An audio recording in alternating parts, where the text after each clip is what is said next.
ചപ്പാത്തി നല്ല സോഫ്റ്റ് ആയിട്ട് കിട്ടാൻ ഇങ്ങനെ ചെയ്താൽ മതി. അതിനായി നമുക്ക് ആവശ്യമുള്ള ആട്ടപ്പൊടി ഒരു പാത്രത്തിലേക്ക് ഇട്ട് കൊടുക്കാം.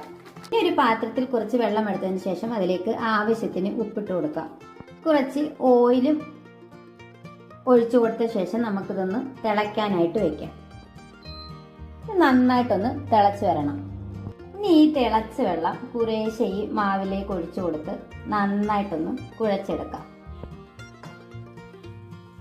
കുറേശ്ശെ വെള്ളം ഒഴിച്ചു കൊടുത്തൊന്ന് കുഴച്ചെടുത്താൽ മതി.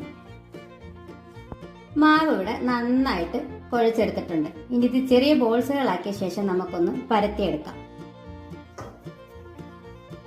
ഇനി ഓരോ ബോൾസ് എടുത്ത് വെച്ച ശേഷം അതിന് മുകളിലേക്ക് കുറച്ച് അരിപ്പൊടിയാണ് വിതറി കൊടുക്കുന്നത്. ഈ അരിപ്പൊടി ഇട്ട് നമ്മൾ പരത്തിയെടുക്കുകയാണെങ്കിൽ വളരെ പെട്ടെന്ന് തന്നെ നമുക്ക് ചപ്പാത്തി പരത്തിയെടുക്കാൻ സാധിക്കും.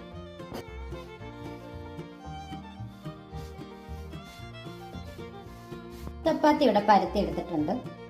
ഇനി നമുക്കിതൊരു പാത്രത്തിലേക്ക് മാറ്റി കൊടുത്ത ശേഷം ബാക്കിയുള്ളവയും പരത്തിയെടുക്കാം. ചപ്പാത്തി എല്ലാം പരത്തിയെടുത്തിട്ടുണ്ട്. ഇനി ഇത് നമുക്ക് ഓരോന്നായി ചുട്ടെടുക്കാം. ഞാൻ ഒരു പാൻ അടുപ്പിൽ വെച്ച് പാൻ ചൂടായ ശേഷം അതിലേക്ക് ഓരോ ചപ്പാത്തിയായിട്ട് ഇട്ട് കൊടുക്കാം.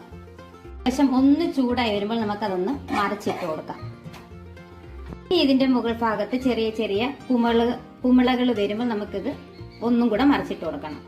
നമുക്ക് ഒന്നും കൂടെ ഒന്ന് മറിച്ചിട്ട് കൊടുക്കാം.